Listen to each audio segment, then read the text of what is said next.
नमस्कार दोस्तों, मैं यशदीप चतुर्वेदी, साइबर सिक्योरिटी एवं साइबर एक्सपर्ट। उम्मीद करता हूँ आप सभी लोग स्वस्थ होंगे और खुश होंगे।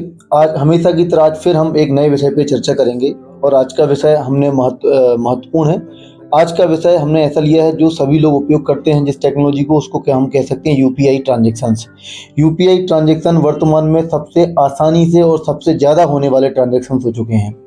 लेकिन चूंकि ये टेक्नोलॉजी आसान है तो इसका उपयोग अलग अलग चीटिंग और फ्रॉड वाले साइबर फ्रॉड्स में उपयोग किया जाता है ताकि इजीली विक्टिम से रुपए ट्रांसफ़र कराए जा सकें। तो आज के इस वीडियो में हम चर्चा करेंगे कि सही शिकायत यूपीआई फ्रॉड की या आधार इनेबल्ड पेमेंट जो ट्रांजेक्शन्स होते हैं। आप सभी समझते हैं आधार इनेबल्ड पेमेंट ट्रांजेक्शन जो आपके आधार कार्ड या थंब प्रिंट के आधार पर कियोस्क ऑपरेटर्स के द्वारा किया जाता है या बैंकों में जाके भी किया जा सकता है, जिसमें ओटीपी की आवश्यकता भी नहीं होती। तो ऐसे ट्रांजैक्शंस को कंट्रोल कौन करता है? NPCI, national payment corporation of India. तो इसकी शिकायत, किसी भी प्रकार के फ्रॉड की शिकायत हम कैसे कर सकते हैं, कहाँ कर सकते हैं? सही कस्टमर केयर का नंबर या ग्रीवांस ऑफिसर या बैंक की डिटेल जहाँ पे आपको कंप्लेंट करना चाहिए, वो कैसे आप प्राप्त करोगे? क्योंकि कई बार गलत सर्च करने से भी फ्रॉड हो जाता है। तो इसके लिए आज के इस लेक्चर में हम 4 पॉइंट्स कवर करेंगे। सबसे पहला, how to search customer care number and bank contact in PhonePe, Google Pay and other UPI apps in secure manner. दूसरा, हम सर्च करेंगे how to file a complaint through PhonePe, Google Pay और UPI apps. इसके अलावा, what to do if you transfer fund to the wrong account. ऐसा होता है कि हम गलत अकाउंट में अमाउंट ट्रांसफर कर जाते हैं। फिर हम बात करेंगे how to report a UPI transactions, UPI fraud transactions, unauthorised transactions through UPI. How to report Aadhaar enabled payment system, जो आपके आधार इनेबल्ड पेमेंट सिस्टम के ट्रांजैक्शंस होते हैं, अनऑथराइज्ड ट्रांजैक्शंस हो जाते हैं, डिस्प्यूटेड हो जाते हैं, उनका हम एनपीसीआई पे शिकायत कैसे करें।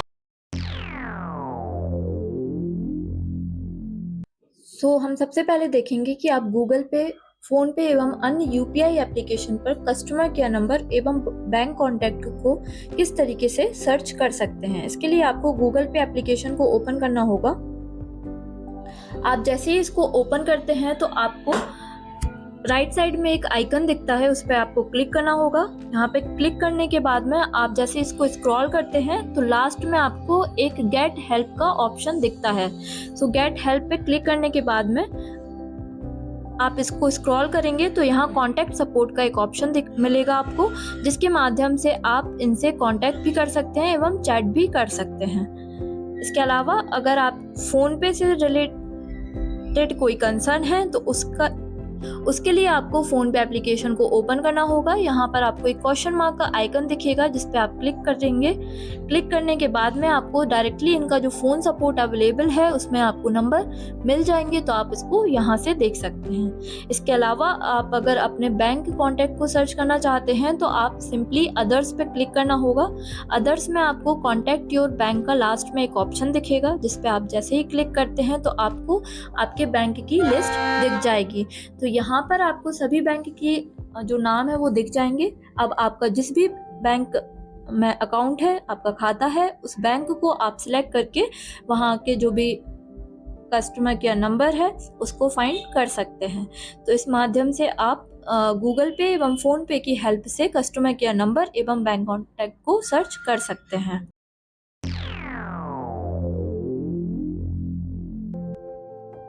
अब हम आगे देखेंगे कि अगर आपका फ़ोन पे, गूगल पे या फिर अन्य कोई यूपीआई से संबंधित कंप्लेन है तो आप उसको गूगल पे के माध्यम से किस तरीके से रजिस्टर कर सकते हैं। इसके लिए आपको अगेन गूगल पे एप्लीकेशन पर जाना होगा और आपको सेम उसी आइकन पर क्लिक करना होगा। क्लिक करने के बाद में आपको यहाँ पर गेट हेल्प का जो ऑप्शन था वो दिखेगा। इसके माध्यम से आप यहाँ पे आपका कोई भी कंसर्न है तो आप सिलेक्ट कर सकते हैं। जैसे आपका कोई ट्रांजैक्शन से रिलेटेड कंसर्न है तो आप फिक्स प्रॉब्लम विद ट्रांजैक्शन कर सकते हैं, बैंक अकाउंट को ऐड कर सकते हैं। आपका कोई फ्रॉड है तो आप उसको प्रोटेक्टिंग अगेंस्ट फ्रॉड और अनऑथराइज एक्टिविटी पे सिलेक्ट करके उसकी कंप्लेंट फाइल कर सकते हैं। अगर इससे भी रिलेटेड आपसे कोई भी कंसर्न से रिलेटेड क्वेरी आपकी रिजॉल्व नहीं होती है तो आप डायरेक्टली गूगल पे इंडिया की ग्रीवेंस ऑफिसर को भी कंप्लेन कर सकते हैं। यहाँ पे सिलेक्ट करने के बाद में आपको जो भी ग्रीवेंस ऑफिसर का कॉन्टैक्ट है वो आपको यहाँ पे मिल जाएगा। तो इस माध्यम से आप आपका जो भी कंसर्न है वो ग्रीवेंस ऑफिसर को भी रजिस्टर करवा सकते हैं। इसी तरीके से आप फ़ोन पे एप्लीकेशन पर भी जो आपकी कंप्लेन है उसको फाइल कर सकते हैं। जैसे कि अगर आपका कोई पेमेंट का इशू है तो उसके लिए भी आपको हेल्प क्वेश्चन मार्क ऑप्शन के बाद में हेल्प ऑप्शन पर जाना होगा। यहाँ से आप जो भी आपका रीज़न है, आपका कंसर्न है, वो आप सिलेक्ट कर सकते हैं। अदर्स पे आप जाके अगर कोई फ्रॉडुलेंट एक्टिविटी आपके साथ में हुई है फ़ोन पे के माध्यम से तो आप उसकी कंप्लेन यहाँ पे कर सकते हैं। सो इन दोनों तरीके से आप फ़ोन पे, गूगल पे के माध्यम से आपकी जो भी कंप्लेन है उसको फाइल कर सकते हैं।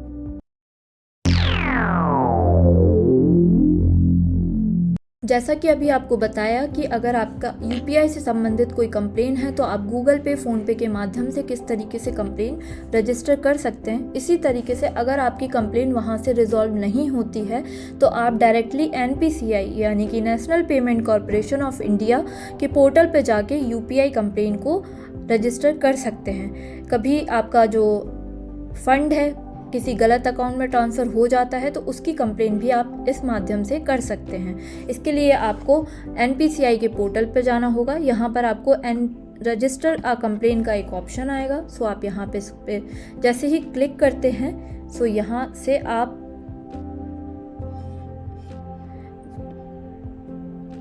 व्हाट वी डू के ऑप्शन पे आपको क्लिक करना होगा। यूपीआई के ऑप्शन पे क्लिक करके आप यहाँ पे जैसे यूपीआई के ऑप्शन पे आप क्लिक करते हैं तो आपको यहाँ पे काफ़ी सारे ऑप्शंस जो हैं वो दिख जाएंगे। इसके आपको डिस्प्यूट रिड्रेसल मैकेनिज्म पर जाना है। डिस्प्यूट रिड्रेसल मैकेनिज्म पे क्लिक करने के बाद में आपको जैसे आप इसको स्क्रॉल डाउन करते हैं तो यहाँ एक कंप्लेन का ऑप्शन आता है। कंप्लेन पे आपको जाने के बाद में ट्रांजैक्शन सिलेक्ट करना होगा कि आपका जो ट्रांजैक्शन है उसका नेचर क्या है, पर्सन टू पर्सन है या पर्सन टू मर्चेंट है। पर्सन टू मर्चेंट यानी कि जैसे आप फ्लिपकार्ट पे, अमेज़न पे या अदर किसी मर्चेंट अकाउंट पे पेमेंट करते हैं तो उसको आप सिलेक्ट कर सकते हैं। मान के चलिए आपने कोई फ्लिपकार्ट पे ऑर्डर परचेज़ किया है, उसको आपने रिफ़ंड कर दिया है, रिटर्न कर दिया है, पर उसका रिफ़ंड आपको अभी तक नहीं मिला है तो आप पर्सन टू मर्चेंट पे क्लिक कर सकते हैं।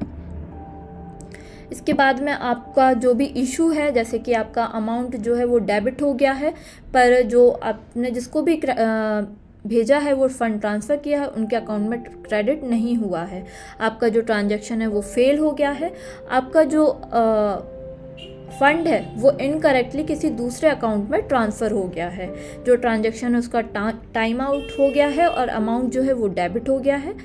फ्रॉडुलेंट ट्रांजैक्शन की भी कंप्लेन आप कर सकते हैं। ट्रांजैक्शन अगर पेंडिंग दिख रहा है तो भी आप उसकी कंप्लेन कर सकते हैं। ट्रांजैक्शन नहीं हो रहा है, नॉट परमिटेड है या डिक्लाइन हो गया है तो आप इस तरीके से आपका जो भी इशू है उसको सिलेक्ट करके यहाँ पर उसकी कंप्लेन कर सकते हैं। कमेंट में आपको थोड़ा सा डिस्क्रिप्शन लिखना होगा। आपकी जो भी कंप्लेन है उसका 500 कैरेक्टर से ज़्यादा नहीं होना चाहिए। यहाँ पर आपकी जो ट्रांजैक्शन आईडी है वो आपको ट्रांजैक्शन आईडी लिखना होगी। नेक्स्ट आपको बैंक सिलेक्ट करना होगा। जो भी आपका बैंक है उसकी लिस्ट यहाँ पे मिल जाएगी, उससे आप अपना जो भी बैंक अकाउंट है उसको सिलेक्ट कर सकते हैं। यहाँ पे आपका वर्चुअल पेमेंट एड्रेस है वो आपको लिखना होगा। अमाउंट कितना अमाउंट था, डेट ऑफ ट्रांजैक्शन क्या थी, ईमेल आईडी क्या थी, रजिस्टर्ड मोबाइल नंबर क्या था और आपका अपडेटेड बैंक अकाउंट स्टेटमेंट आपको यहाँ पे लिखना होगा।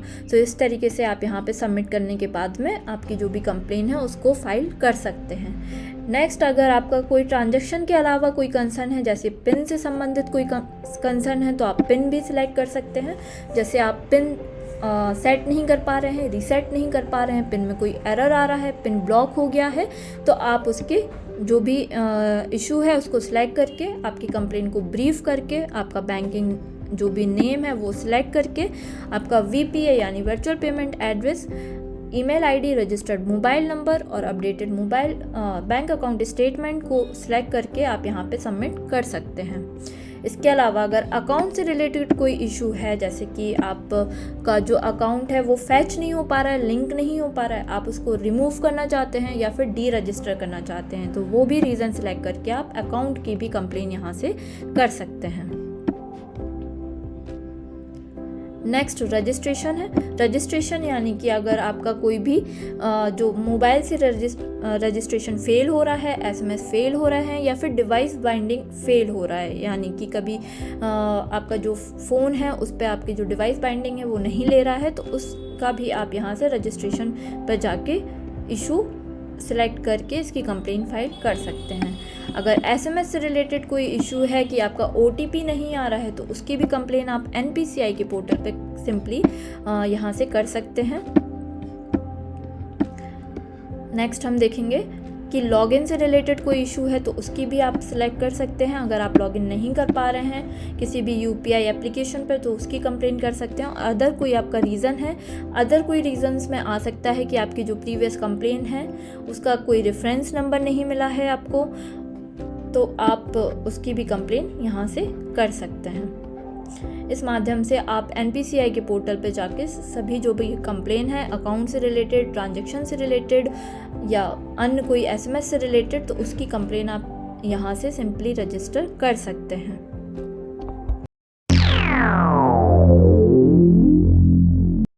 अब हम बात करेंगे कि AEPS यानी कि आधार इनेबल्ड पेमेंट सिस्टम से संबंधित आपकी कोई भी कंप्लेन है तो आप उसको किस तरीके से फाइल कर सकते हैं। इसके लिए भी आपको एनपीसीआई के ही पोर्टल पर जाना होगा।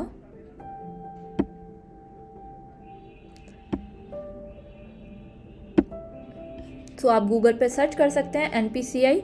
जैसे ही आप सर्च करते हैं कुछ इस तरीके से स्क्रीन पर आपको विजिबल होगा। यहाँ पे रजिस्टर अ कंप्लेंट पे आप जैसे ही क्लिक करते हैं तो यहाँ पर एक ऑप्शन आता है, please select a product to start, यानी आपको प्रोडक्ट सिलेक्ट करना होगा। कभी कभी आपका NFS ATM यानी ATM से रिलेटेड कोई कंसर्न होता है, रुपे जो कार्ड होता है उससे रिलेटेड कोई कंसर्न होता है, IMPS से रिलेटेड कोई कंसर्न होता है, और आजकल सबसे ज़्यादा होने वाले फ्रॉड जो कि AEPS आधार इनेबल्ड पेमेंट सिस्टम के माध्यम से होते हैं, अगर उससे संबंधित कोई आपका कंसर्न है तो उसके लिए आपको AEPS सिलेक्ट करना होगा।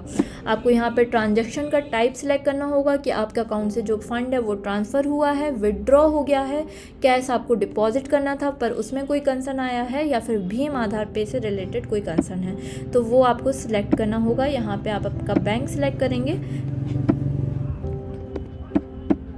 बैंक सेलेक्ट करने के बाद में आपको transaction date, transaction ID, account number, transaction amount, आपका मोबाइल नंबर, आपका फर्स्ट नेम, लास्ट नेम और ईमेल आईडी को मेंशन करना होगा। इसके बाद में आपको स्क्रीन पर कुछ इस तरीके से एक कैप्चा कोड दिखेगा। कैप्चा कोड आप जो भी आपको दिख रहा है, जैसे यहाँ पे 24718 है, वो आपको मेंशन करना होगा और सेव एंड प्रोसीड पे क्लिक करके आप अपनी की जो भी कंप्लेन है उसको फाइल कर सकते हैं। अगर आपने कंप्लेंट फाइल ऑलरेडी कर दी है पर आपका उसको स्टेटस चेक करना है तो आप यहाँ पे click here to check complain status पे क्लिक करके आपने जिस भी प्रोडक्ट की कंप्लेंट फाइल करी थी वो प्रोडक्ट सिलेक्ट करके और उसका banking name, CRN number select करके और इसकी जो भी आपकी कैप्चा कोड है वो कैप्चा कोड आपको मेंशन करना होगा और उसका स्टेटस भी आप यहाँ से चेक कर सकते हैं। तो दोस्तों हमेशा याद रखें, पेमेंट सर्विस प्रोवाइडर की ऐप या वेबसाइट पर जाकर ही कस्टमर केयर नंबर सर्च करें और शिकायत करें। किसी अनजान कॉल पर बात करके किसी को जानकारी शेयर न करें, ना पिन एंटर करें, ना राशि ट्रांसफर करें। इस वीडियो के अगले पार्ट में हम UPI फ्रॉड से संबंधित कुछ केस अध्ययन करेंगे जिसका डिस्क्रिप्शन में लिंक दिया हुआ है, जरूर देखें। उम्मीद करेंगे कि आज के विषय पर बनाया गया वीडियो आपके लिए उपयोगी साबित होगा और इसी तरह के वीडियो देखने के लिए आप चैनल को सब्सक्राइब कर सकते हैं। धन्यवाद।